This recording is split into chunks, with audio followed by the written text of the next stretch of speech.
nuestro evento de cada domingo, nuestro programa de cada domingo, hablemos de eventos finales. ¿Cómo está mi querido Freddy, que siempre está con nosotros, avanzando en este programa? Hablemos de eventos finales.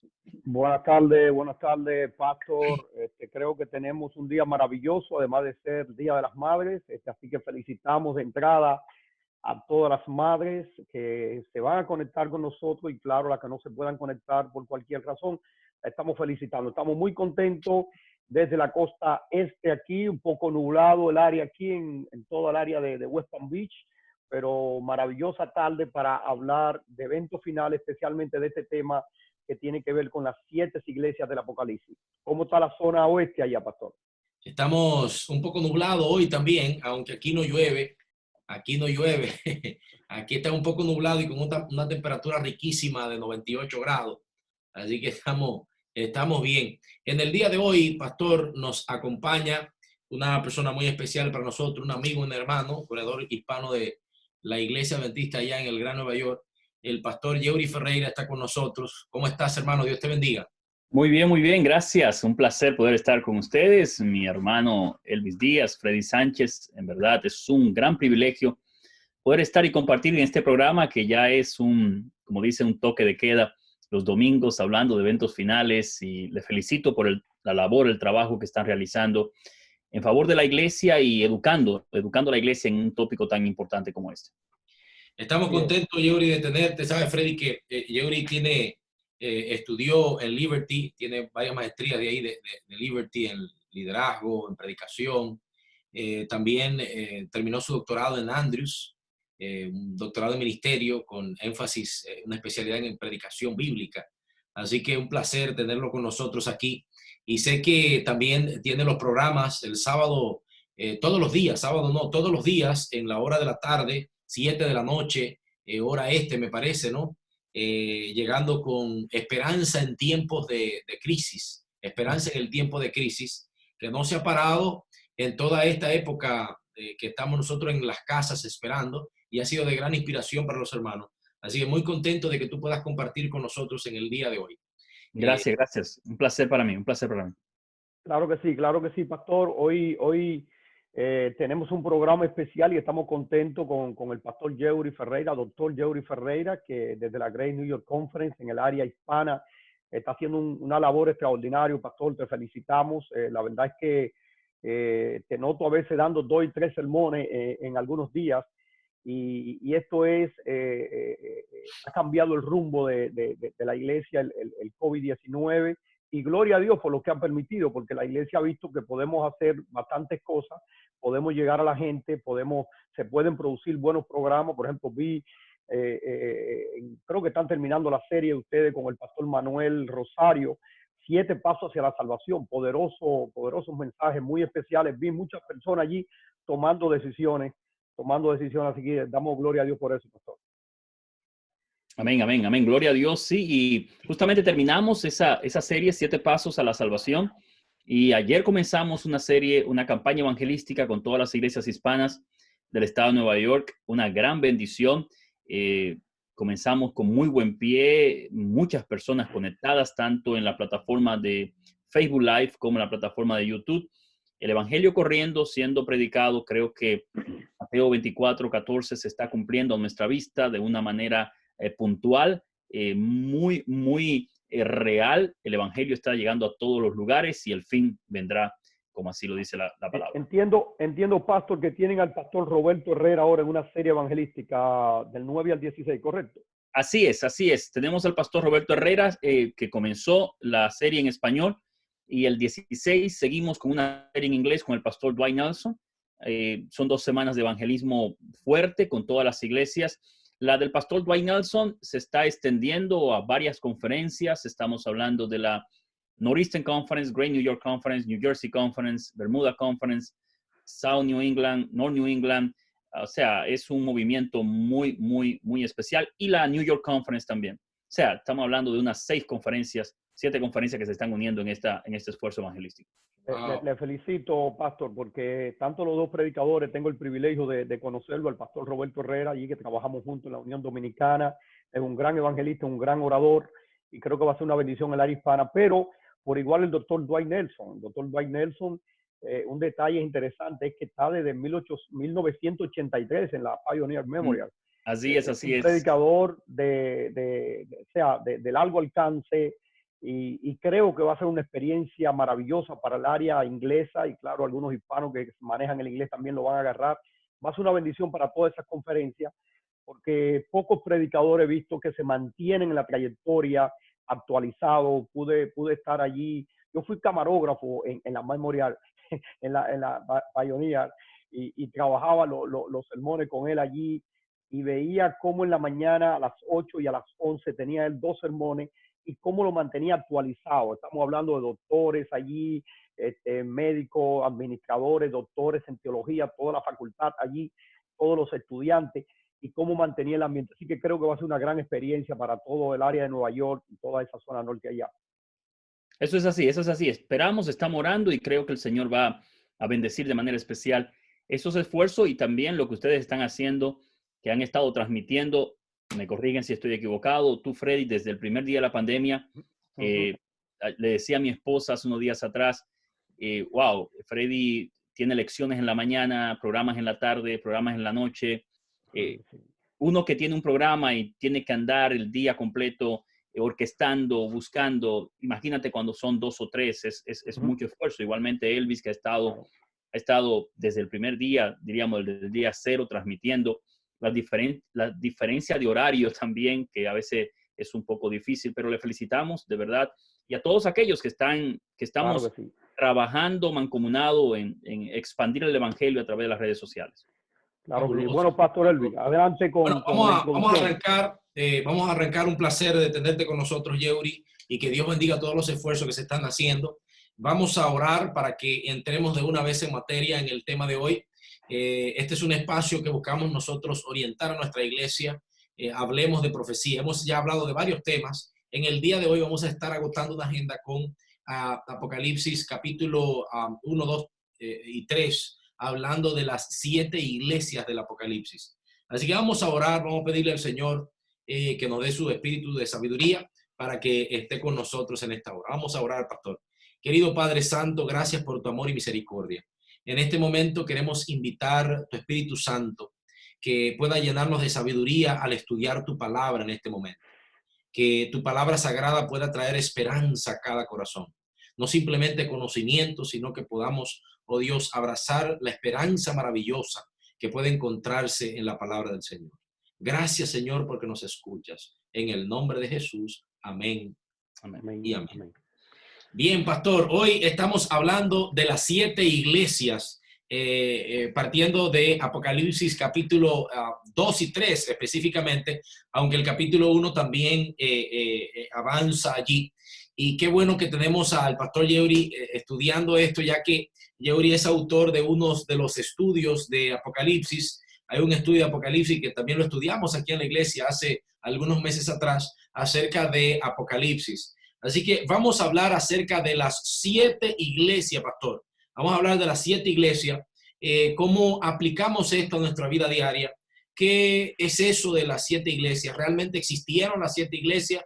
¿Realmente eso fue escrito de manera primaria a 7 iglesias reales? ¿O es una profecía a futuro? Vamos a conversar todo eso para que podamos crecer en el Señor en la tarde de hoy. Amén. Amén, gloria a Dios, gloria a Dios. Claro que Bueno, sí. Adelante, Pastor, sí, adelante. No, el tema es fenomenal, ya que hay tanto material, tanta literatura, tanta bibliografía para hablar de las 7 iglesias. Creo que es un buen tema el que han escogido para el día de hoy, porque aparte de ser un tema profético, también es un tema pastoral. Claro que sí, Sí, señor. Claro que sí. Sí, señor. Y es algo interesante. Bueno, déjenme darle saludo aquí a algunos hermanos y amigos que se están conectando. Ana nos está entrando allí. Almeida, bienvenida. Qué bueno tenerles. Ángel, bienvenidos. Estamos felices y contentos. Estamos trabajando el tema de las 7 iglesias junto con el pastor Elvis Díaz y un invitado especial, el pastor Yeuri Ferreira, de la Great New York Conference. Estamos tratando el tema de las 7 iglesias y sería bueno, pastor, introducirnos con la siguiente pregunta. son 7 iglesias. Pudieran haber existido otras iglesias más que no se mencionan. ¿Por qué se toman estas 7 y no se hablan de 8, de 9? Háblenos de eso allí, pastor. Bueno, claro, aparecen 7 iglesias en Apocalipsis. Hay otras iglesias que circundaban todo lo que era el mundo cristiano del primer siglo, incluyendo la iglesia de Colosas, incluyendo las iglesias del Nuevo Testamento que aparecen cartas allí. Ahora, cuando hablamos de las 7 iglesias, debemos enmarcarlo dentro de también lo que son las cadenas proféticas progresivas. El Apocalipsis presenta 7 iglesias, presenta a 7 sellos, presenta 7 trompetas, y cada uno de esas cadenas proféticas progresivas nos muestran lo que es el desarrollo de la historia de la iglesia cristiana desde diferentes ópticas. Cuando nosotros tomamos la literalidad de las 7 iglesias y vemos que eran 7 congregaciones que estaban en el Asia Menor, justamente si se seguía una misma línea, el mensaje iba a llegar de Éfeso y terminaba entonces en la iglesia de la Odisea. Aunque habían otras iglesias, el apóstol enfatizó, y justamente el Apocalipsis aquí, cuando habla de a quién se debe enviar, porque de todos los libros de la Biblia, el Apocalipsis es el libro que en sí mismo genera o converge en diferentes tipos de literatura. Se ha hablado mucho del Apocalipsis como una literatura apocalíptica, pero también el Apocalipsis es una literatura epistolar. O sea, es una epístola, es una carta que se envía para ser leída en las iglesias. Incluso el capítulo 1, versículo 3 de Apocalipsis nos dice que es bienaventurado el que lee, el que oye y los que guardan las palabras de estas profecías, porque el tiempo está cerca. A veces pensamos que es bienaventurado el que lee el libro, pero no es esto lo que está diciendo, sino el que lo lee en la congregación. O sea, este libro fue escrito para ser leído en una congregación. Y es bienaventurado el que lo está leyendo en la congregación, el que está sentado escuchándolo, pero sobre todo los que lo guardan. O sea, el libro es para ser leído. Y el ángel que dio la revelación le dijo a Juan hacia dónde debía ser enviado el libro. Debía ser enviado, según el versículo 11, a 7 iglesias: Éfeso, Esmirna, Pérgamo, Tiatira, Sardis, Filadelfia y la Odisea.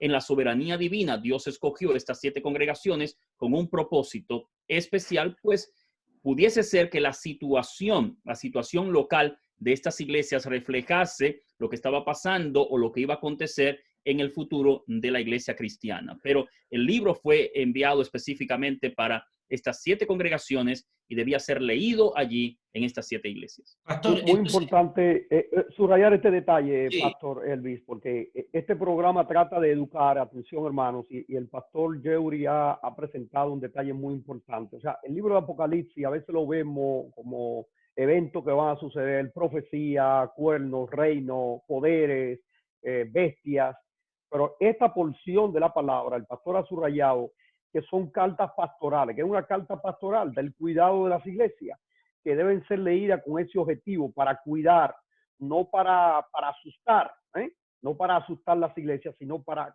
cuidar, para que sean leídas y esos mensajes dirigidos a cada una de esas iglesias puedan trascender el tiempo y pueda bendecir la iglesia de hoy.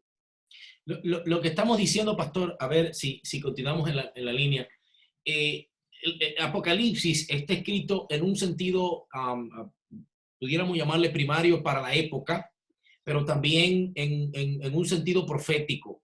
Pero lo que tú me estás diciendo es que cuando la iglesia primitiva leía el libro, o sea, Apocalipsis no es un libro que fue sellado para que se leyera en el último tiempo, sino que Apocalipsis, lo que tú me estás diciendo es que Apocalipsis era leído en la iglesia primitiva y que había hasta una promesa para el que se parara a leerlo allí en público, para el que lo escuchara y para el que lo practicara.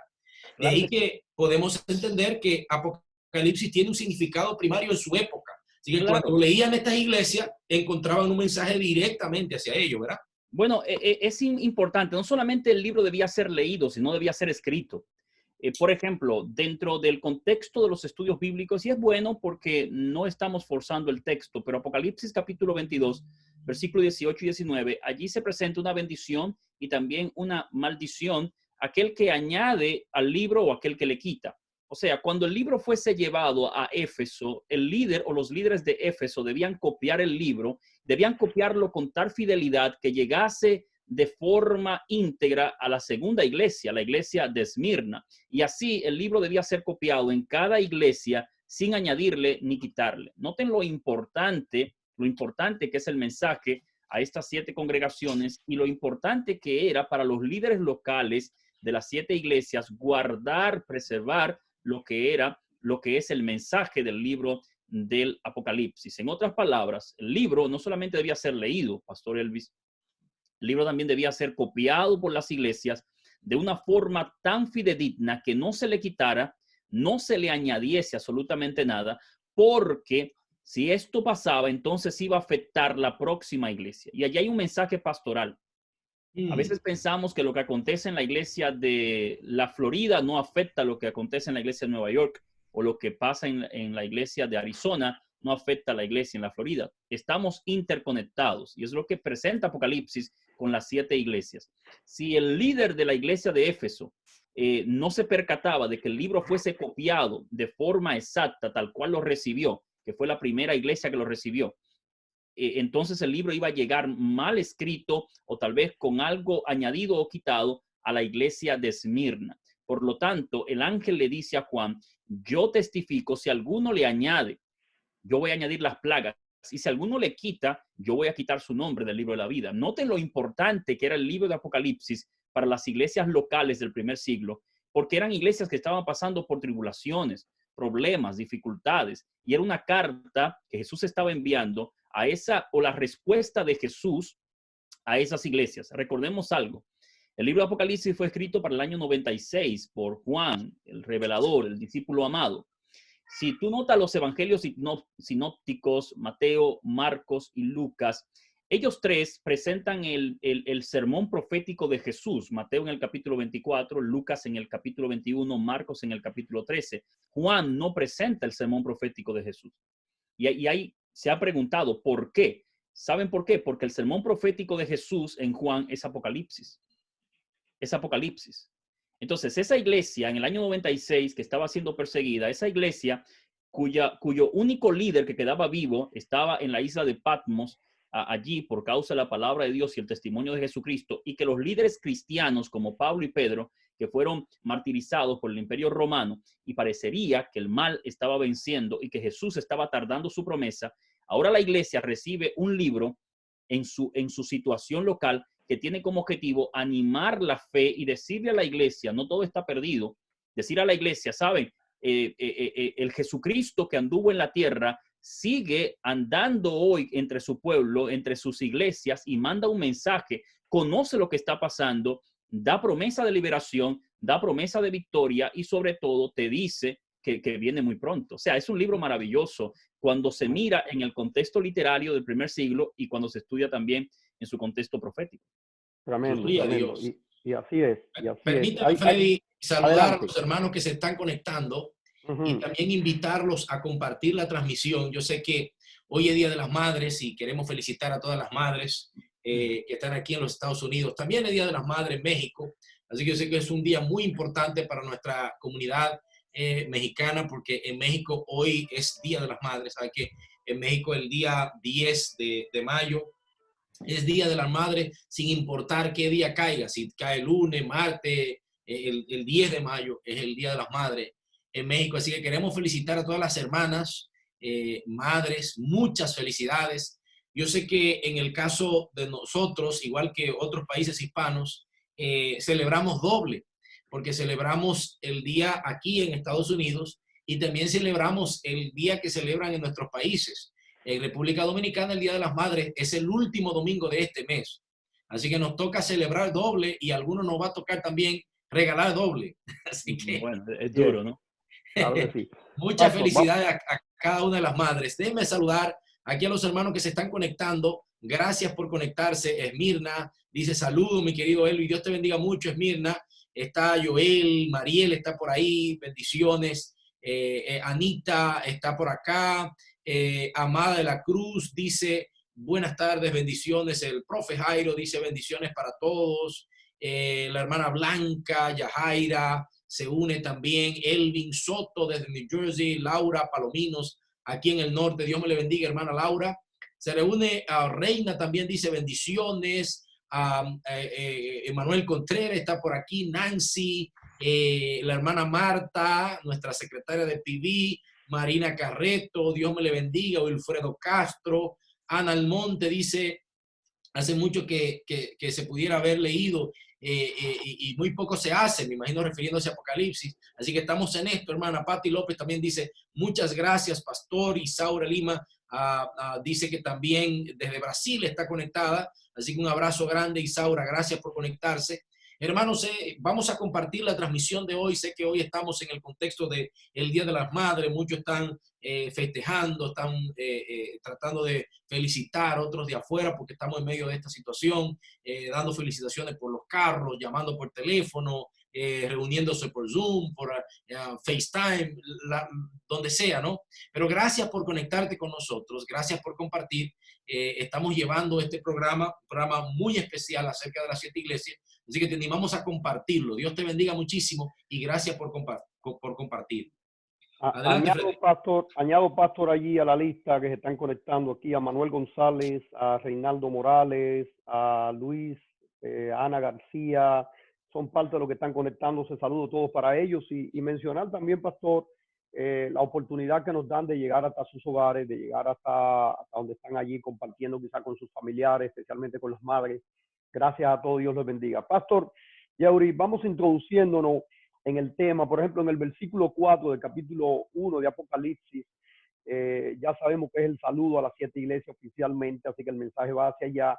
Pero los versículos 17, 18, 19, especialmente el 19 y el 20, aunque el 17 nos habla, quiero que me hable de la expresión, la diestra que el Señor ofrece allí y que se le explica a Juan. Dice, escribe lo que ha visto, verso 19, lo que ahora es y lo que ha de suceder después. Entonces dice, el misterio de las 7 estrellas que viste en mi mano derecha, esa expresión allí, la mano derecha, ¿qué significa eso para la iglesia de hoy, verdad? Esta parte que estamos viviendo, la mano derecha, de las 7 candelabros de oro que es este. Las 7 estrellas son los ángeles de las 7 iglesias y los 7 candelabros son las 7 iglesias. Háblanos de eso, pastor, porque entiendo que estos versículos 17, 18, 19 y 20, específicamente 19 y 20, son los que introducen a lo que son los detalles ya ampliados de los mensajes que vamos a ver a continuación, como es el mensaje a Éfeso en el capítulo 2 y seguimos luego con Esmirna. Háblenos de esos detalles, de la expresión, esa diestra del Señor en su mano derecha, qué significa para hoy, cuál es el significado, cómo se aplica hoy, y esos ángeles, esos candelabros, ¿qué significado tienen para hoy? Bueno, Apocalipsis capítulo número 1 es el prólogo y la introducción del libro. Después continúan las visiones en el capítulo número 2 y 3, el mensaje a las 7 iglesias. Cada vez que se va a introducir una sección grande del libro de Apocalipsis, se presenta una revelación de Jesucristo. En este caso, es la primera revelación de Jesucristo que se presenta desde el versículo número, el que tú leíste, desde el versículo 13 en adelante. Jesucristo aparece en medio de los candelabros y aparece con un atuendo sumo sacerdotal, que es el objetivo que se persigue en el libro de Apocalipsis. El versículo número 19, donde se le manda a Juan a escribir las cosas que son las que han de ser después de esta. Este versículo es muy importante porque presenta lo que es nada más y nada menos la forma de interpretación historicista del libro. Noten lo que son, lo que es y lo que ha de venir después. O sea, el libro tiene una aplicación primaria, pero también tiene una aplicación más allá de lo que se está mirando acá. O sea, el libro tiene una proyección profética. No podemos tomar el libro solamente como preterista, o sea, que se cumplió para el primer siglo. No podemos tomar el libro como algo futurista que se va a cumplir para el último tiempo, sino como algo que se comenzó a cumplir desde el año 31 hasta el fin del tiempo, cuando Cristo venga por segunda vez. Ahora, el texto principal que estás mencionando es el texto número 20, donde habla del misterio de las 7 estrellas que has visto en mi diestra y de los 7 candelabros de oro. Si hay algo importante cuando estudiamos la Biblia, es entender el principio de la Reforma Protestante, de que la Biblia es su propio intérprete. Nosotros podemos alegorizar la Biblia y comenzar a buscar significado donde no existe, pero la Biblia se interpreta a sí mismo. Y en el lenguaje profético, la Biblia se debe interpretar comparando un texto con otro texto, buscando acá, colocando allá. El mismo texto bíblico te dice los símbolos, lo que significan. Dice allí que los 7 candelabros de oro, las 7 estrellas, son los ángeles de las 7 iglesias. Cuando se habla de la palabra ángel aquí, debe entenderse como los líderes de la iglesia. Líderes de la iglesia. Y los 7 candelabros que has visto son las 7 iglesias. O sea, Jesucristo se está paseando en medio de los 7 candelabros de oro, que son las 7 iglesias. En otras palabras, Jesucristo está en medio de su pueblo. Pero ¿en medio de qué tipo de iglesia está Jesucristo? Está en medio de una iglesia sufriente como Esmirna. Está en medio de una iglesia apóstata como Tiatira. Está en medio de una iglesia indiferente como la Odisea. Está en medio de una iglesia fiel como Filadelfia. Está en medio de la iglesia de Sardis. Está en medio de la iglesia que perdió el primer amor como Éfeso. O sea, Jesús está en medio de una iglesia imperfecta. Jesús está en medio de una iglesia que lo necesita a él. Jesús está en medio de una iglesia con problemas. Jesús está en medio de una iglesia con dificultades. Esto es importante que lo podamos entender. A veces podemos pensar que Jesús está en medio de una iglesia perfecta, pero aquí vemos iglesias imperfectas del primer siglo con problemas, dificultades y Jesús en medio de ella. Pero la pregunta principal dice que Jesús tiene el misterio de las 7 estrellas que has visto en mi diestra y de los 7 ángeles. Jesús tiene en su diestra las 7 estrellas que son el liderazgo. O sea, al final de cuentas, la diestra en el Antiguo Testamento es símbolo del poder de Dios, del poder, de la autoridad de Dios sobre su pueblo. Los salmos hablan de la diestra de Jehová. Los profetas hablan de la diestra del Señor. O sea, Dios guiando, Dios dirigiendo. Aunque la iglesia está siendo dirigida por seres humanos, líderes finitos, con problemas y dificultades, al final de cuentas, el liderazgo de la iglesia no está en el hombre, está en el Señor. Y esto compagina con el mensaje que Jesús le dio a Pedro en Mateo, capítulo 16, cuando Jesús le habló a Pedro de que yo soy el Cristo, y le dijo lo siguiente: sobre esta roca edificaré mi iglesia y las puertas del infierno no van a prevalecer contra ella. O sea, al final de cuentas, aunque la iglesia está siendo dirigida por seres humanos finitos, con problemas, dificultades, el liderazgo de la iglesia está en las manos de Dios, no está en las manos de los hombres. Y es lo que Apocalipsis quiere enseñarnos. ¿Por qué razón? Porque vemos en todo el Apocalipsis un pueblo que está siendo perseguido. En el capítulo 12 por el dragón, en el capítulo 13 por la bestia que surge del mar y la bestia que surge de la tierra. Y vemos un pueblo que es perseguido en medio de un mundo apóstata. Pero Dios tiene el control de su iglesia. Y a través de la historia hemos visto esto. Y aunque el hombre está, y hay líderes humanos que están dirigiéndola, al final, en la soberanía divina, es Dios quien guía a su pueblo. Mira qué interesante. Amén. Gloria a Dios. Fabuloso, me encantó eso. La Biblia en Apocalipsis narra 7 iglesias. 2 eran muy buenas, Esmirna y Filadelfia. 2 eran muy malas, Sardis y la Odisea. Y 3 eran parte buena y parte mala, Éfeso, Pérgamo y Tiatira. Y sin embargo, Dios camina en medio de ella. Gloria al Señor. Así que no es una licencia para lo malo, no es una licencia para pecar, pero sí es una garantía de esperanza, una garantía en la gracia de Jesucristo. Qué hermoso.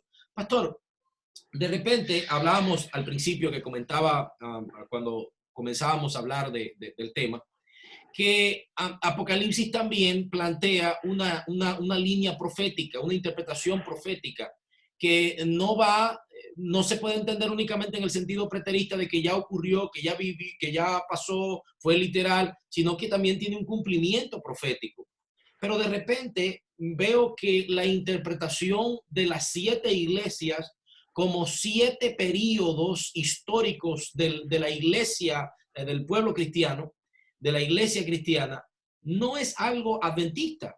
O sea, veo que la mayoría de la iglesia protestante da interpretación, algunos con algunos años de diferencia. Y yo quiero que por favor tú me argumente un poco en cuanto a esta idea, de dónde viene eso, cómo es esta interpretación, porque veo que no es una interpretación únicamente adventista, que nosotros dijimos, mira, eso se interpreta así, sino que prácticamente el mundo protestante entiende que las iglesias representan periodos históricos del mundo cristiano. Bueno, es así. La interpretación de las 7 iglesias como 7 períodos no es netamente la iglesia adventista. Uno de los historiadores más respetados en el mundo protestante, que escribió los 7 tomos de la historia de la iglesia cristiana, Philip Craft, él interpreta o presenta 7 períodos que se pueden encajar dentro de las 7 iglesias, o se toman las 7 iglesias como parámetro para hablar de 7 períodos de la iglesia cristiana. No es netamente adventista. ¿Por qué? Porque la interpretación futurista de Apocalipsis parte que desde el capítulo 1 hasta el capítulo número 3 es lo que pasa en la tierra. Pero es en el capítulo 4 cuando entonces la interpretación futurista dice que esto va a pasar para el final, cuando se manifieste el anticristo, se haga el rapto y la iglesia está en tribulación. Por lo tanto, el capítulo número 1 hasta el 3, algunos lo toman como algo literal que pasó en el pasado, pero la mayoría de los intérpretes cristianos lo ven como un reflejo de la historia de la iglesia a través de los siglos. Esta interpretación, al mirarla y al no ir en contra del método de interpretación historicista, la iglesia adventista entiende que tiene bastante luz, y al compararlo con los otros períodos proféticos de los 7 sellos y las 7 trompetas, entiende que lo que el Apocalipsis está haciendo es mirando la historia desde diferentes ópticas. Cómo la iglesia de Jesucristo se ha venido relacionando o desarrollando en la historia en diferentes visiones. En el caso de las 7 trompetas, vemos los juicios de Dios sobre los enemigos de la iglesia. En el caso de las 7 iglesias, vemos el desarrollo espiritual de la iglesia cristiana desde el año 31 hasta el fin del mundo. No es netamente adventista, pero de una forma especial la iglesia lo ha interpretado y le ha dado cierto valor histórico en el sentido de colocar dónde comienza, dónde termina. No podemos ser cortantes, tajantes, decir que termina acá, pero la iglesia le ha colocado, o los intérpretes de la iglesia le han colocado el año que comienza, año que termina a cada uno de las iglesias de Apocalipsis capítulo 2, capítulo 3 como periodos proféticos en la historia. Un detalle, Pastor, antes de introducirnos iglesia por iglesia, ya para tomar quizá una pregunta general para todos. En las 7 iglesias hay varias advertencias en contra. Por ejemplo, de Éfeso se dice, bueno, tú dejaste mi primer amor, y va mencionando algunos detalles en cada una de ellas, donde se presentan detalles en contra que se los resalta allí. También hay otro detalle que frecuenta, y es la expresión al que venza. Es decir, al que venza pasará esto, al que venza sucederá aquello, al que venza le daré a comer, al que venza lo sentaré en mi trono. ¿Cómo se puede visualizar esas figuras dentro de lo que es el periodo en el cual estamos viviendo, que es, ¿verdad? Podríamos llamar la iglesia de la Odisea. ¿Cómo se visualiza eso hoy en las iglesias? Mira, el mensaje de las 7 iglesias tiene un mismo patrón. Cada iglesia sigue un mismo patrón. Jesucristo sigue un mismo parámetro para hablarle a todas. En primer lugar, hay una descripción del Hijo de Dios, que es tomada, los elementos de cada una de las descripciones que se dan a la iglesia es tomada del capítulo 1. En segundo lugar, hay un elogio que se da a cada iglesia. En tercer lugar, hay una reprensión. En cuarto lugar, una advertencia. Y en quinto lugar, una promesa a los victoriosos. Ese es el patrón que sigue cada una de las iglesias. Entonces, uno de los errores que se puede cometer cuando se estudia las 7 iglesias es pensar que solamente se debe aplicar espiritualmente al periodo a que corresponden. O sea, decir, vivimos en el tiempo de la iglesia de la Odisea, por lo tanto, lo que pasó con la iglesia de Éfeso no me toca a mí o no tiene ningún valor para mí. Eso es un error completo. ¿Por qué razón? Simple y sencillo. Porque en primer lugar, el mensaje a las 7 iglesias tiene un valor histórico. Estas fueron 7 congregaciones del Asia Menor que existieron, que estaban ubicadas. que, por ejemplo, Éfeso estaba a 60 kilómetros de la isla de Patmos. O sea, estaban allí. Tienen un valor histórico, vivieron en un contexto histórico. Éfeso fue una iglesia fundada por Aquilas y Priscila y por Apolos. O sea, vivieron cristianos en el primer siglo. Eso es lo primero. Segundo, el mensaje de la 7 iglesias tiene un valor espiritual. Y tercero, un valor profético. Si yo solamente me centro en el valor profético y me olvido del valor espiritual, entonces no tendría luz que Dios me diga a mí, ¿has dejado tu primer amor? No tendría luz las promesas que se le da, por ejemplo, a la iglesia de Esmirna, cuando se le dice, sed fiel hasta la muerte y yo te daré la corona de la vida eterna. O sea, el mensaje de las 7 iglesias espiritualmente se aplica a todas las iglesias, a todas las congregaciones. Proféticamente se está aplicando o describe la situación de un periodo, pero indefinidamente el mensaje de las 7 iglesias debe verse como un todo para la iglesia cristiana, que debe ser aplicado para el desarrollo espiritual, el desarrollo del liderazgo y el desarrollo de cada miembro de iglesia. Tremendo. Interesante. Bueno, vamos a entrar entonces a comentar la iglesia para hoy no podemos durar todo el tiempo que siempre duramos los domingos, porque hoy es un día especial, hoy es Día de las Madres, y sé que algunas personas nos están mirando y es mirando acá el programa y de repente esperando a ver, verá, atendiendo las dos cosas. Y entonces entrando en materia, vamos a entrar con la iglesia de Éfeso, que es la primera iglesia que comienza en el capítulo número 2, que histórica, por los historiadores es conocido como la madre de las iglesias, ya que se entiende que es de las primeras iglesias que se funden en el Asia Menor y que allí Pablo alcanzó una cúspide bien alta de ministerio, de desarrollo ministerial, que ahí también pasó mayor parte de su tiempo Timoteo, que también Juan estuvo allí. Entonces vamos a entrar allí con Éfeso y ampliar un poco este mensaje que le da Jesús a la iglesia de Éfeso, Pastor Ferreira. Muy bueno, el mensaje de Éfeso, en primer lugar, si lo tomamos de forma profética, corresponde a la iglesia apostólica que va desde el año 31 hasta el año 100 después de Cristo. ¿Por qué tomamos el año 100? Se toma esa fecha como el tiempo cuando muere el último de los apóstoles, o sea, el apóstol Juan.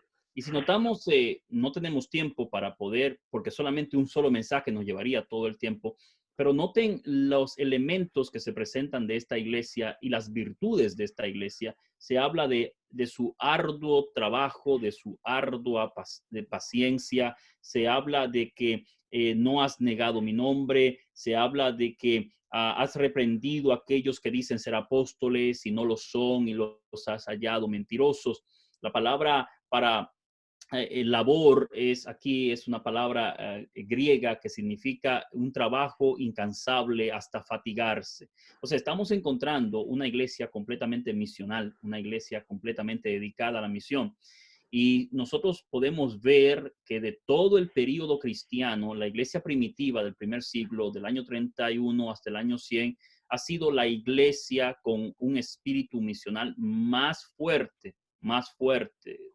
Basta con solo leer el libro de Hechos de los Apóstoles para ver cómo el evangelio se extiende. Hechos capítulo 1, versículo número 8, presenta el bosquejo de cómo se extendió el evangelio y presenta el bosquejo del libro de Hechos. Dice, recibiréis poder y me seréis testigos en Jerusalén, en Samaria, en Judea y hasta los fines de la tierra. Este es el bosquejo del libro. Hechos capítulo 2 presenta que se derrama el Espíritu Santo.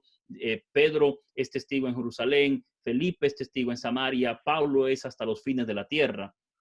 Y la iglesia hizo todo esto en un periodo de aproximadamente 69 años, 62 años. El evangelio llenó el imperio romano. Dice un historiador que la cruz de Cristo trajo abajo lo que fue el águila romana, una iglesia sin sacerdocio, una iglesia sin escuela, una iglesia sin institucionalidad, como la vemos hoy, puso en jaque a todo el imperio romano por el poder del Espíritu Santo. Era una iglesia movida única y exclusivamente por el amor. Y si yo debo colocarle una palabra que identifica la iglesia del primer siglo, que se revela o se refleja en la iglesia de Éfeso, es la palabra amor, porque estaban dispuestos a darlo todo por el Señor, todo por Cristo, al punto tal que Pablo dijo, el amor de Cristo nos constriñe. O sea, lo que impulsaba esta iglesia era única y exclusivamente el amor. Y esto lo vemos de manifiesto desde el año 31 hasta el año 100 de la era cristiana del primer siglo. Pastor Yeuri, en ese mismo contexto podríamos decir, hablando de la reprensión que se le hace, bueno, el mismo Jesús lo hace allí en el verso 4 del capítulo 2 a Éfeso, por tanto, tengo contra ti que has dejado mi primer amor. Se está refiriendo a ese primer amor que vivió la iglesia cristiana del primer siglo, donde cada uno compartía, cada uno, el problema del otro era de todos. ¿Se está refiriendo a esa parte, a ese tipo de amor que se vivió en el primer siglo? Claro que sí, porque el texto siguiente, haciendo una sana exégesis, el texto siguiente identifica el primer amor diciendo, recuerda por tanto de dónde has caído y arrepiéntete y haz las primeras obras.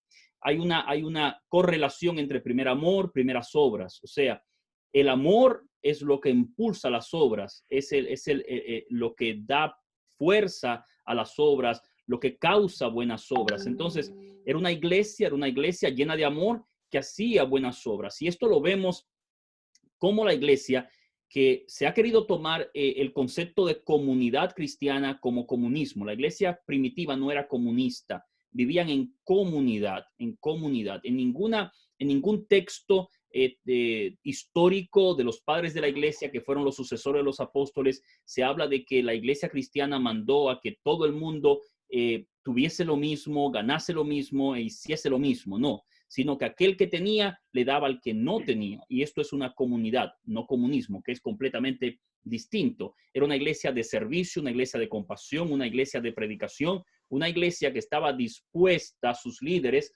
En el capítulo 6 de Hechos lo vemos a ellos diciendo, no podemos dejar la palabra de Dios para servir a las mesas, pero no solamente predicaban, sino que nombraron diáconos para que asistiesen a aquellos que tenían necesidad. Vemos a una iglesia donde Pablo manda a recoger ofrendas para aquellos que están en necesidad en otro lugar y la gente se desbordaba para dar. O sea, una iglesia completamente llena de ese servicio, de ese amor. Ahora, cuando dice, has dejado tu primer amor, has dejado tus primeras obras, es que ha caído de eso, ha caído de ese accionar que el Señor espera de cada congregación, de cada iglesia, no solamente de la iglesia apostólica, lo espera también de la iglesia hoy en el siglo XXI, lo espera de cada uno de nosotros. O sea, es un mensaje que se agrega a mí, que se agrega también a ustedes. O sea, ¿cuántas veces no hemos dejado nosotros de hacer lo mismo, entendiendo que tal vez estamos haciendo o hemos hecho demasiado cuando deberíamos seguir haciendo?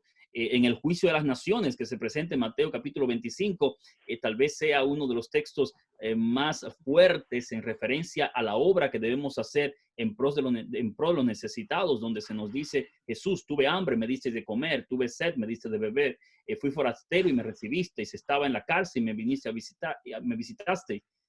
¿Cuándo te hicimos esto? Dicen los justos. Bueno, tú lo hiciste a uno de estos pequeños, a mí tú me lo has hecho. O sea, la iglesia primitiva tenía ese espíritu, ese amor. Lamentablemente cayó y el Señor la reprende por eso. Interesante. Para pasar entonces a la siguiente iglesia, yo sé que cada iglesia pudiéramos agotar una conversación. Habla aquí de los nicolaitas que ellos aborrecían. ¿Quiénes eran los nicolaitas? Para nosotros tener una idea aplicativa para nuestra vida espiritual. ¿Quiénes eran los nicolaitas en aquella época? Bueno, mira, según Ireneo, Hipólito, que eran padres de la iglesia, los nicolaitas eran seguidores de Nicolás, el primer diácono que fue nombrado junto con los 7 diáconos y que abandonó la fe, se hizo apóstata e hizo un grupo para que lo siguiesen. Pero esto no tenemos una fehaciencia de que sea así. Algunos intérpretes han entendido que los nicolaitas puede ser un sinónimo también para los gnósticos y la mejor definición serían sincretistas, aquellos que mezclaban elementos de la religión pagana con elementos de la religión cristiana para fusionarlo y hacer una nueva creencia. Los nicolaitas entonces se entiende que eran ese tipo de personas que tomaban elementos de la religión verdadera, del cristianismo, lo mezclaban con elementos de la religión pagana y entonces hacían un sincretismo, una nueva creencia y muchos siguieron estas creencias que eran más gnósticas o que tenían como objetivo desviar la fe de los creyentes. O sea, mira qué interesante, no es un asunto de nuestra época que alguien de repente viene y dice, ah, ya yo no estoy de acuerdo con lo que la iglesia cree, ya yo no estoy de acuerdo con la iglesia, déjame yo armar mi grupo aparte, déjame... Eso no es nada nuevo, ya existía desde el principio la iglesia cristiana. No es nada nuevo, no es nada nuevo. Incluso el mensaje de las 7 iglesias, por ejemplo, en Pérgamo, se hace una especie de correlación entre los nicolaitas y Balaam. Y llama la atención esto, porque cuando estudiamos a Balaam, Balaam era ese profeta que se fue a Moab, hizo una unión con Moab y trajo al pueblo lo que fue las mujeres de Moab, y trajo al pueblo lo que fueron creencias sincretistas, creencias idolátricas, y el pueblo se descarrió. O sea, esto es nada más y nada menos que personas que entran dentro de la congregación, dentro de la iglesia, creencias que no van acorde con las proposiciones del cristianismo histórico y buscan hacer una nueva creencia para que otros la puedan seguir. Gracias, Pastor. Muy interesante esos detalles. Nos vamos al mensaje a Esmirna, que está allí ya del verso 8 en adelante del capítulo 2. Y hay un detalle que subraya, que es un highlight allí en el área de esta iglesia, y es que sufre persecución. Claro. Hoy en día, cada vez que sucede algo, alguien habla, un gobernante, el presidente de los Estados Unidos, el Papa, algún líder, pareciera ser que la iglesia tiene sed de esos 10 días que dice ahí de tribulación. Se puede entender eso de que la iglesia necesita ese momento ya, o necesitamos vivir ese momento de persecución ya. Háblenos de eso ahí, pastor. Bueno, mira, la iglesia cristiana ha sido perseguida desde sus inicios. Comenzó siendo perseguida por los judíos, siguió siendo perseguida por el Imperio Romano y va a continuar siendo perseguida. Jesús habló sobre esto en San Juan 16, versículo 33. Jesús dijo, en el mundo tendréis aflicción, pero confiad, yo he vencido al mundo. Pablo también habla de esto en su primera epístola, capítulo 2, versículo 7, donde dice que todo aquel que desee vivir piamente en Jesucristo va a padecer persecución. El mismo Apocalipsis, en el capítulo número 12, versículo 17, dice allí que el dragón se llena de ira contra la mujer, se va a hacer guerra contra el resto de la descendencia de ella, los que guardan los mandamientos de Dios y tienen la fe de Jesús. La persecución es parte misma, es parte de la oposición que hace el enemigo de las almas hacia la iglesia. Es uno de los elementos que el enemigo usa para atacar la iglesia, la coerción, la persecución, usar la fuerza para callar la voz de aquellos que presentan la verdad. Ahora, mira qué pasa, la persecución es el resultado de, y mucha gente no ha entendido esto. Hay una cita que para mí es clásica cuando se habla de este tema de la persecución, es el Conflicto de los Siglos, página 51, donde la misma sierva de Dios dice, ¿por qué? Ella pregunta, Ellen G. White, ¿por qué parece dormida la persecución en nuestros días? ¿Por qué parece dormida? Entonces ella responde, porque la iglesia se ha conformado a las reglas del mundo y por lo tanto no despierta la oposición. Y termina la declaración diciendo, revivan la fe y el testimonio de la iglesia primitiva y el fuego de la persecución volverá a encenderse. O sea, ¿qué es lo que dice la cita? La cita lo que está diciendo es, cuando la iglesia revive la fe, lo que vendrá como consecuencia es un espíritu antagónico por parte del enemigo. La iglesia no tiene que estar buscando persecución. La iglesia solamente tiene que revivir la fe. La iglesia solamente tiene que vivir piamente en Jesucristo.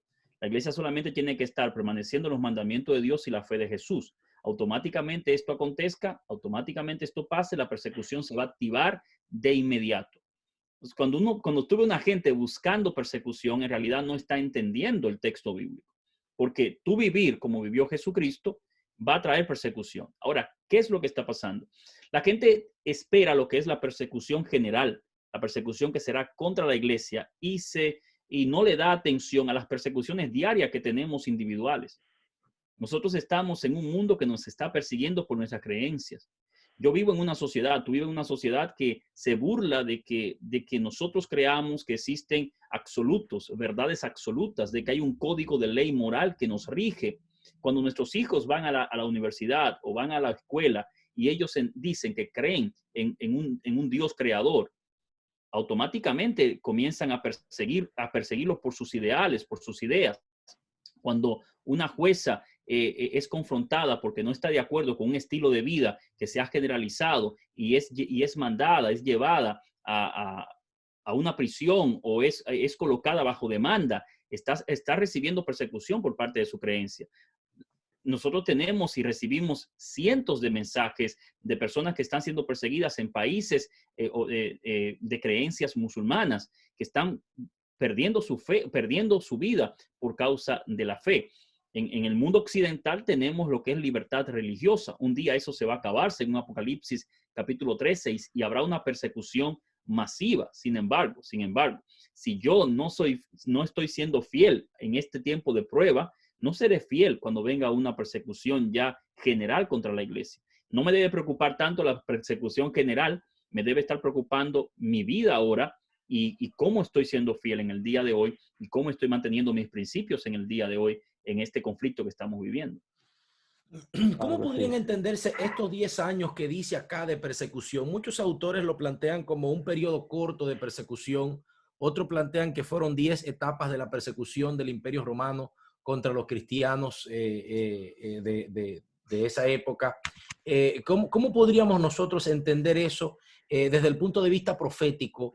Esta iglesia, decías que la primera iglesia son los primeros 100 años de la iglesia cristiana, es el reflejo profético, ¿no? Y luego entonces esta segunda iglesia, ¿dónde encajaría en base a ese contexto de persecución?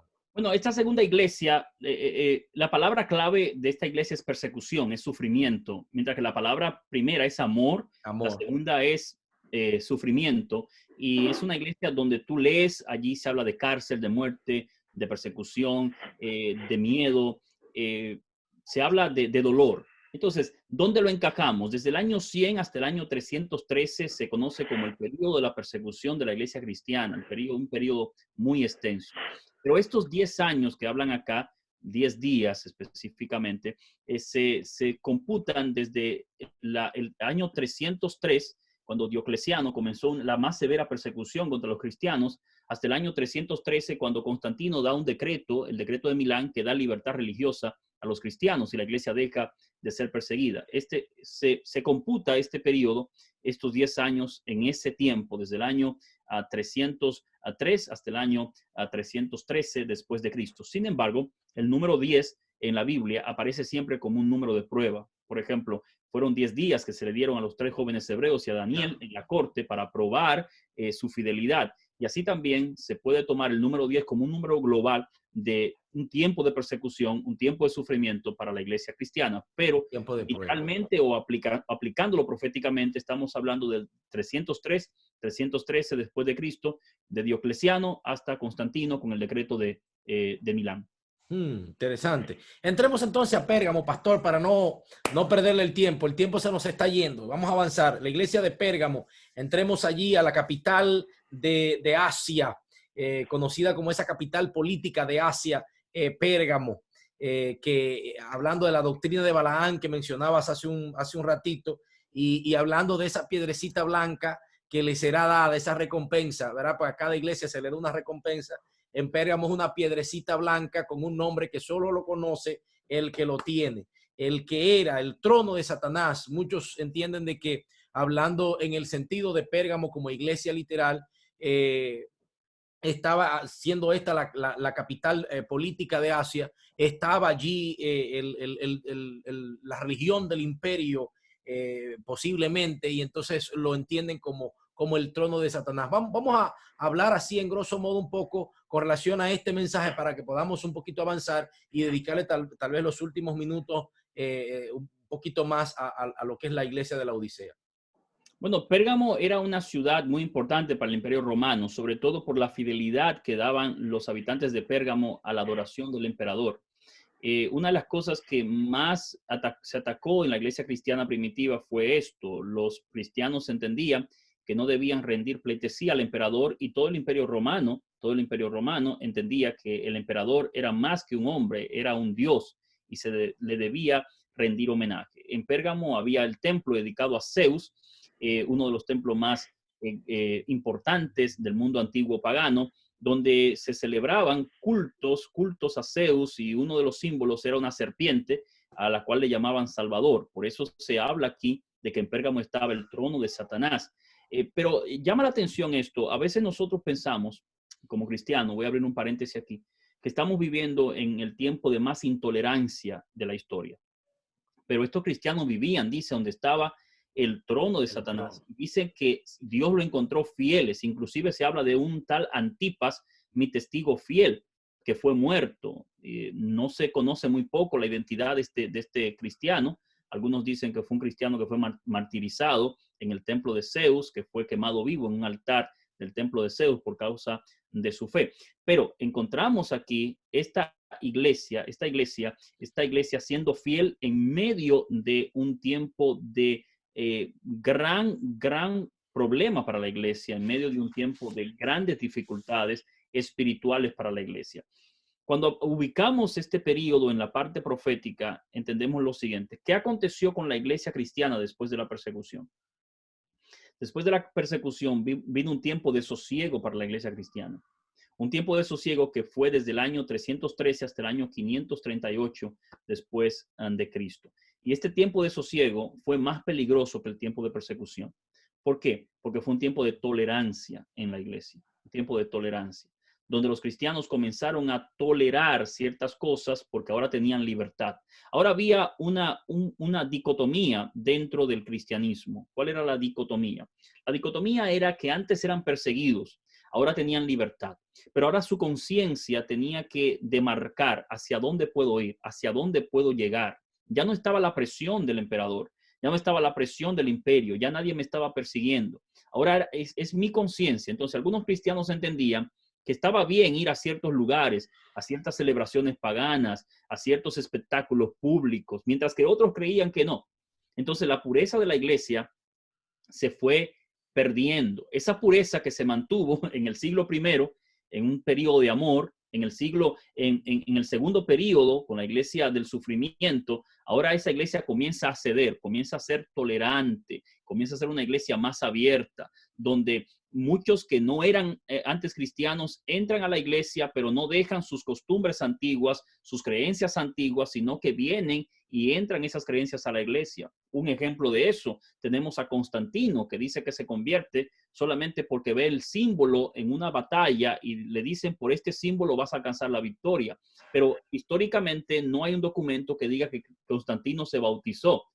Sin embargo, sin haberse bautizado, sin ser cristiano, Constantino estaba dirigiendo los grandes concilios de la iglesia cristiana y demarcando los obispos que iban para cada iglesia. O sea, la iglesia que mantuvo su pureza en el siglo I, que la mantuvo su pureza en el tiempo de Éfeso, en el tiempo de Esmirna, ahora comienza a tolerar cosas y comienza a decaer. Y esto es lo que nos presenta el periodo de la iglesia en Éfeso.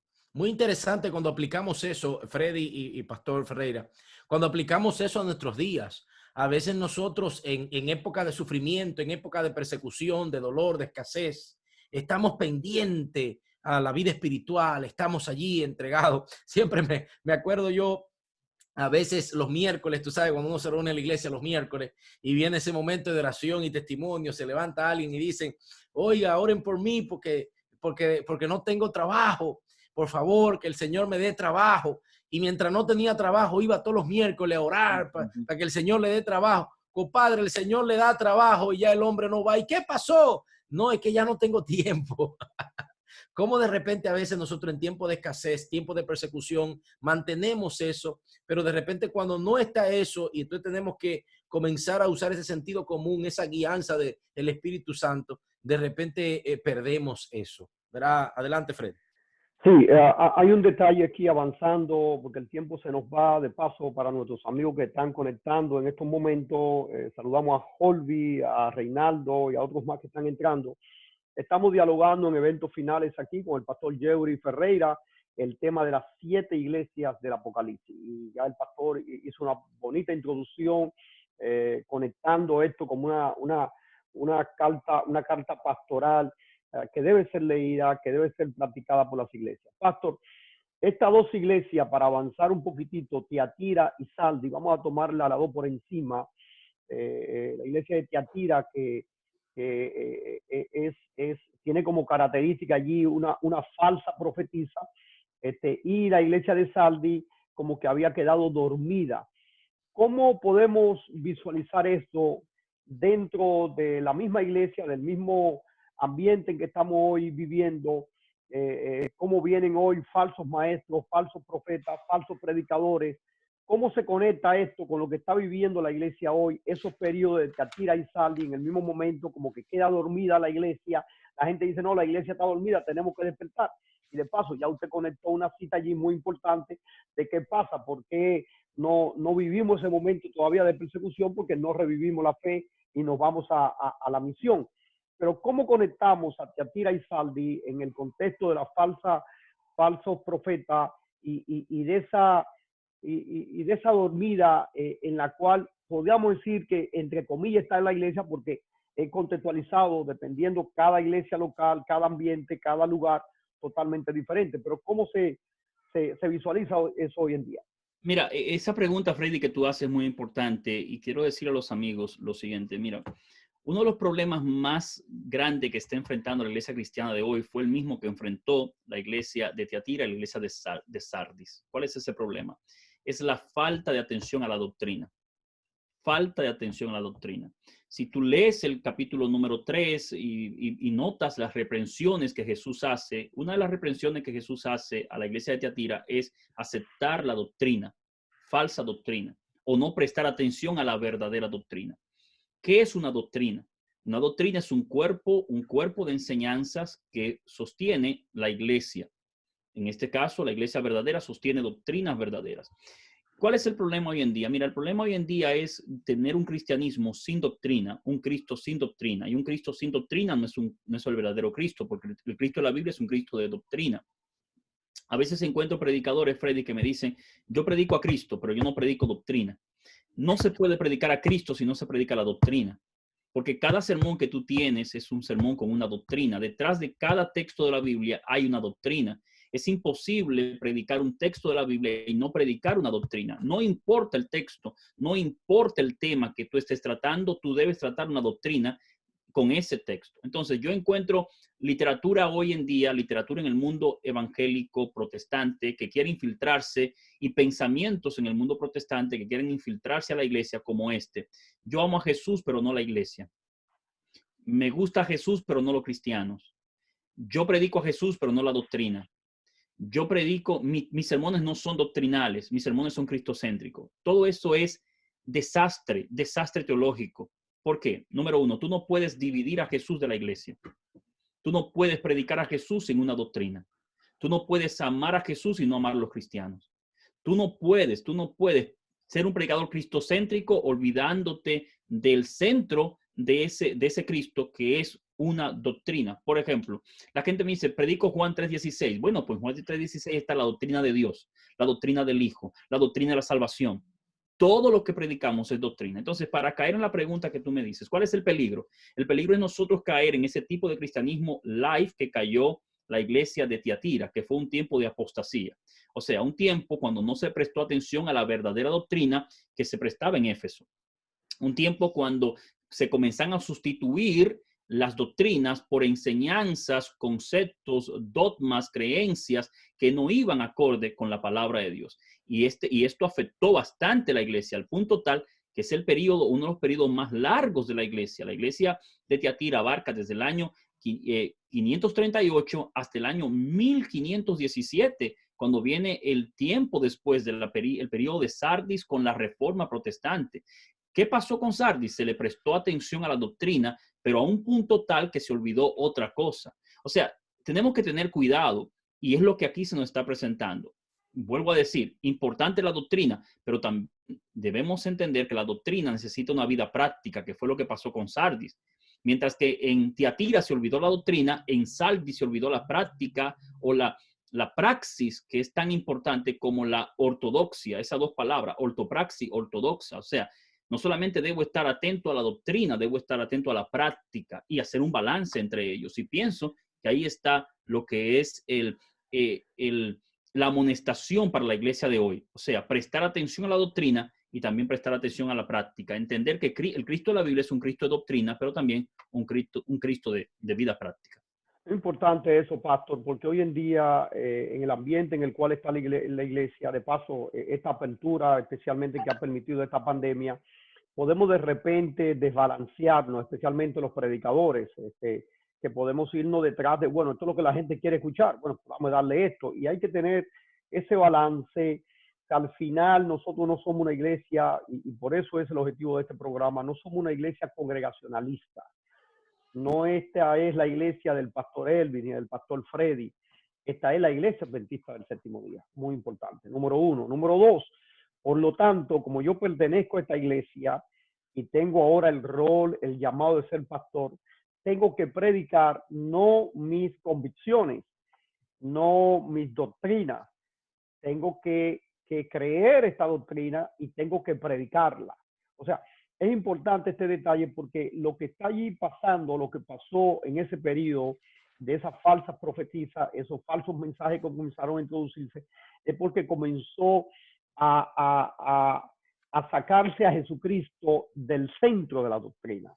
Y tú has mencionado algo interesante, pastor, y es que cada texto presenta doctrina.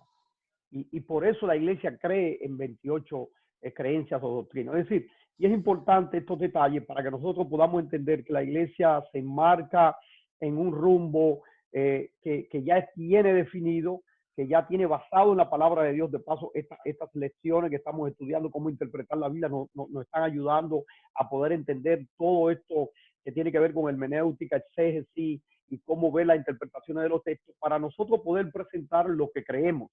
Porque esas iglesias tuvieron ese error y hoy nosotros podemos caer en eso y a veces vemos eso. Bueno, no, yo predico solamente de Jesucristo. No, yo no predico doctrina, porque podemos caer en ese evangelio light, como dice el pastor. Claro, sí, claro. El punto está, no podemos irnos acá, no podemos irnos acá. Tú no puedes decir, yo predico a Cristo sin la doctrina. Ese es un error, pero tú no puedes decir, predico la doctrina sin Cristo, que es el otro error. Entonces, nosotros tenemos que predicar el Cristo de la doctrina de Cristo. Ese es nuestro objetivo y ahí nos vamos a mantener en un balance especial para beneficio de la iglesia y para beneficio nuestro también como predicadores y maestros de la Biblia. Exactamente. La iglesia de Filadelfia, una iglesia humilde, pero fiel, una iglesia que no se le reprende, al contrario, se le guarda de la prueba. Y es muy interesante porque al igual que la primera iglesia, Filadelfia es reconocida por esta iglesia fiel, de gente humilde, pero de gente fiel. ¿Qué periodo histórico, así sin detenernos mucho tiempo, porque quisiera agotar los últimos minutos en la iglesia de la Odisea, qué periodo histórico se podía reflejar la iglesia de Filadelfia en el mundo cristiano? Bueno, en el mundo cristiano rápidamente podemos tomarla desde el año 1833 hasta 1844. Se entiende que este es el periodo histórico de Filadelfia, que fue un tiempo de avivamiento, reavivamiento de lo que había dejado la Reforma Protestante atrás. Y si tú notas las palabras claves de cada iglesia, Éfeso es el periodo del amor de la iglesia, Sardis es el periodo de sufrimiento, Pérgamo el periodo de tolerancia, Tiatira el periodo de apostasía, Sardis, el periodo de reforma, Filadelfia, el periodo de avivamiento. O sea, cada uno de estos periodos están enmarcados en una palabra que define un periodo o la característica de ese tiempo. Hubo un avivamiento increíble en el tiempo de Filadelfia que históricamente está allí. Allí aparecieron el primero, segundo avivamiento en Estados Unidos. También se comenzó a predicar lo que fue fuertemente el advenimiento del Señor Jesucristo. Hubo un avivamiento increíble en la iglesia, como en el tiempo, el periodo apostólico. Incluso en el campo que yo manejo más, que es el campo de la homilética, la predicación, los grandes predicadores de la historia se levantaron durante este periodo. Llámese Charles Spurgeon, llámese Wesley, llámese también Whitefield. hombres que sin tener sistema de sonido podían predicar a 20,000 personas en un campo abierto. ¿Cómo pasaba esto? Era algo sorprendente, donde había miles de conversiones, donde el mismo Miller se levanta en este periodo presentando el mensaje profético y miles se convierten, donde se levantan carpas gigantescas que hoy sería imposible predicarles sin un sistema moderno de amplificación, y estos hombres podían hablar y convertirse miles de personas en sus sermones. O sea, fue un tiempo único en la historia de la iglesia. Estamos hablando de el levantamiento de un hombre como Jonathan Edwards, conocido como el teólogo más prolífero de la iglesia cristiana, que podían escribir tomos de libros de 1,000 y tantas páginas a mano. O sea, ¿cómo es esto? Fue un tiempo glorioso para la iglesia. Incluso solamente a la iglesia de Esmirna y a la iglesia de Filadelfia no se les reprende nada. No se les reprende absolutamente nada. Una iglesia que puede mantenerse y mantuvo una pureza sorprendente en este periodo de la iglesia de Filadelfia. Muy bien, pastor. Estamos avanzando y vamos ya rumbo a la iglesia número 7. Esta iglesia es la más famosa porque la gente habla de que somos la iglesia de la Odisea, estamos tibios, estamos así. Este gran periodo de la iglesia de la Odisea, ¿cuándo arranca, pastor? Específicamente en términos de años de tiempo. Bueno, en términos de año, nosotros creemos que este periodo arranca desde el año 1844, porque justamente el nombre La Odisea, el pueblo del juicio, pueblo juzgado, habla de juicio, habla de ese juicio, y nosotros entendemos doctrinalmente, sé que van ustedes a tratar esto, el inicio del juicio investigador, año 1844, es el inicio de esto. Se toma entonces este año como partida, y se extiende entonces hasta la segunda venida de Cristo, hasta el fin del mundo. O sea, es el último periodo de la iglesia cristiana. Escúcheme bien, la iglesia cristiana, no la iglesia adventista, la iglesia cristiana. Porque, y quisiera que no me malentiendan aquellos que me están viendo ahora, porque esta descripción no es solamente la descripción del adventismo, es la descripción del cristianismo, en el último periodo, dentro de los cuales estamos los adventistas del séptimo día. Exactamente. Porque es muy interesante. Esta iglesia dice ser cristiana, pero sin embargo, extrañamente, Cristo está fuera de la puerta. O sea, mira qué interesante. Dice ser cristiana, pero Cristo está fuera, y es tenida como una iglesia tibia dentro de esas dos iglesias que son señaladas como malas, porque realmente no se le da un reconocimiento a una obra, ¿verdad? Como las otras, Filadelfia, no se le da un reconocimiento, sino que simplemente se solamente está señalando. A Sardis y a la Odisea no se les reconoce ninguna virtud. A las otras se les reconoce virtudes, pero solamente a la Odisea no se le da ningún elogio. No se le da ningún elogio. Y es interesante porque se llama cristiana y Cristo está del otro lado de la puerta tocando. Sí, y es una iglesia cristiana. Lamentablemente, la palabra que usamos en el ámbito más de la homilética, tal vez no del ámbito del exégesis, es la palabra indiferencia. Este periodo lo tomamos como un periodo de indiferencia en la iglesia. ¿Por qué? Porque si tú notas, es la iglesia que ni es fría ni es caliente. Y porque no es fría ni caliente, Dios está a punto de vomitarla de su boca. Pero es la iglesia que también dice, soy rico, me he enriquecido, de ninguna cosa tengo necesidad. Y es la iglesia que Dios le dice, no sabe que tú eres un desventurado, pobre, ciego, desnudo. O sea, es una iglesia completamente indiferente a su situación real, pensando una cosa, viviendo completamente otra, con Cristo fuera de la puerta. Es una iglesia que está como el fariseo de la parábola de Lucas capítulo 18, que estando allí en una condición perdida, él se presenta ante Dios diciendo, yo hago esto, hago aquello, doy el diezmo y no soy ni aún como este publicano. Es la misma actitud, es la iglesia desventurada, pobre, ciega, desnuda. Es la iglesia que representa esa situación de Adán y Eva cuando perdieron ese manto de justicia, estaban desnudos y Dios tuvo que hacerle un manto para cubrirle, pero esta iglesia no permite eso porque ella dice que es rica y está vestida. O sea, una iglesia completamente indiferente, un periodo indiferente, que es lo que estamos viviendo hoy en día. Interesante.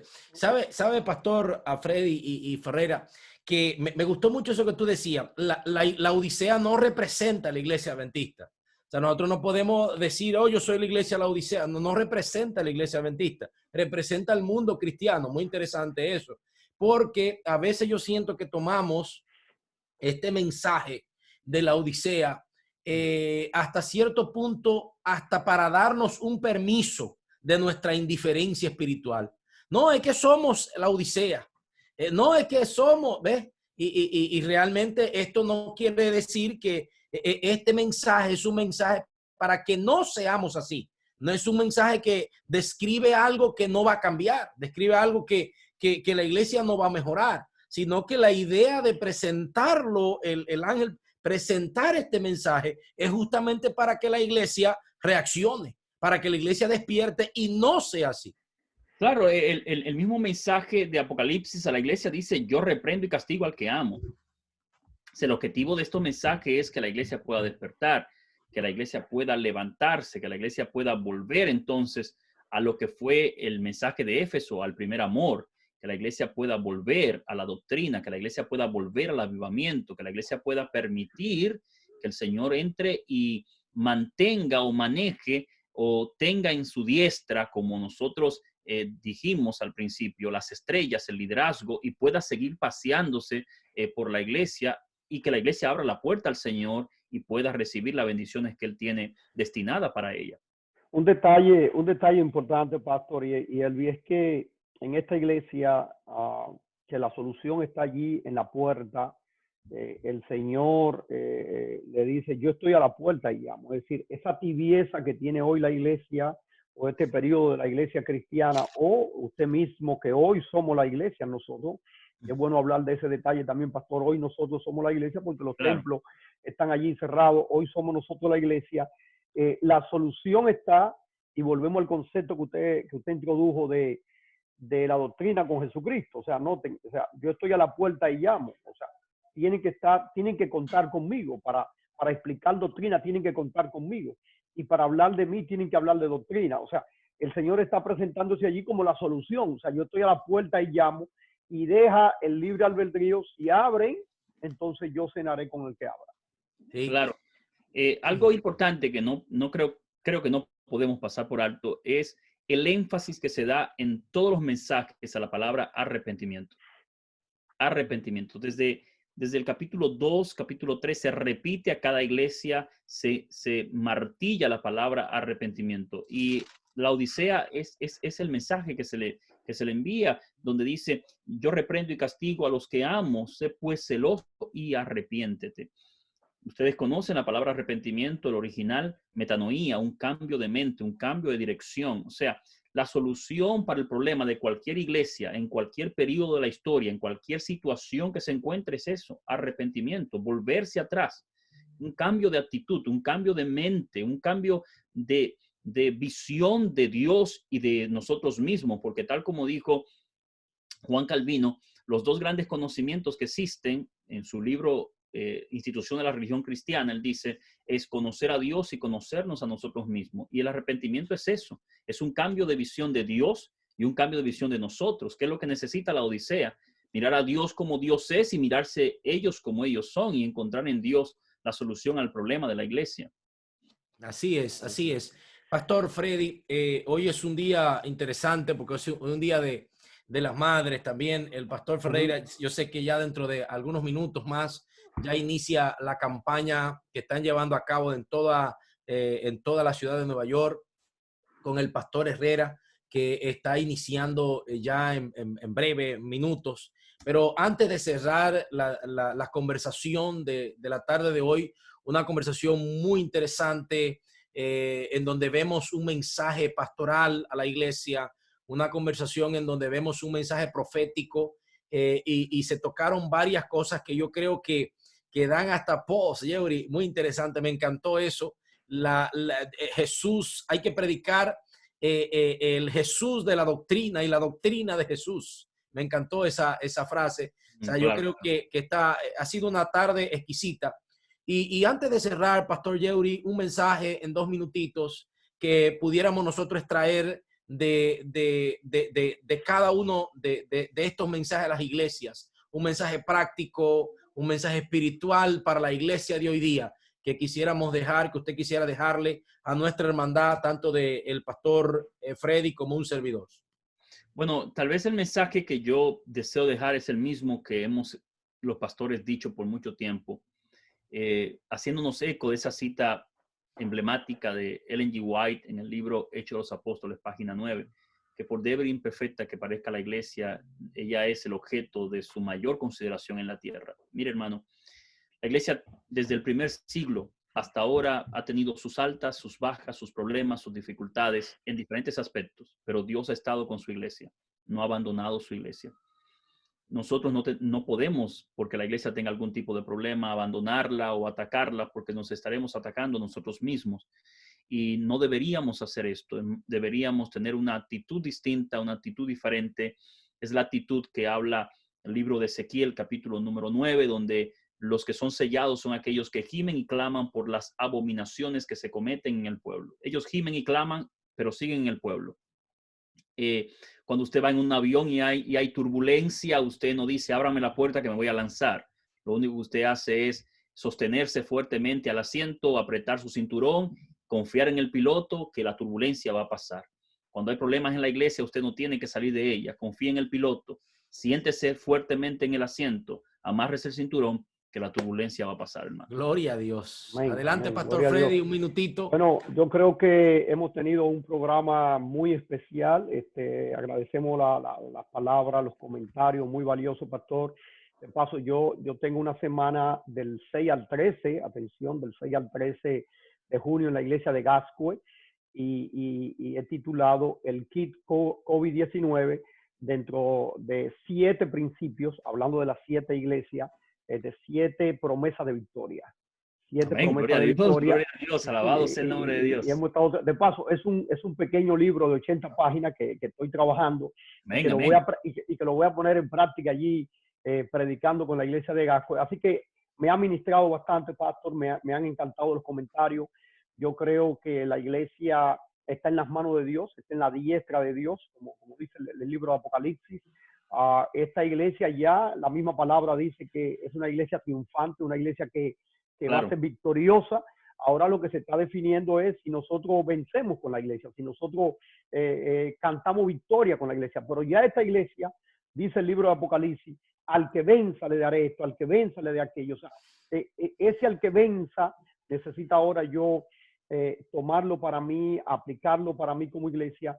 Y creo que ha sido un programa encantador. Dios te bendiga, Pastor Yeuri, por el ministerio que está haciendo allí en Nueva York y por el programa que nos ha permitido desarrollar. Así que, Pastor Elvi, hemos tenido un programa valioso, poderoso. Sí, señor. Palabras finales y oramos.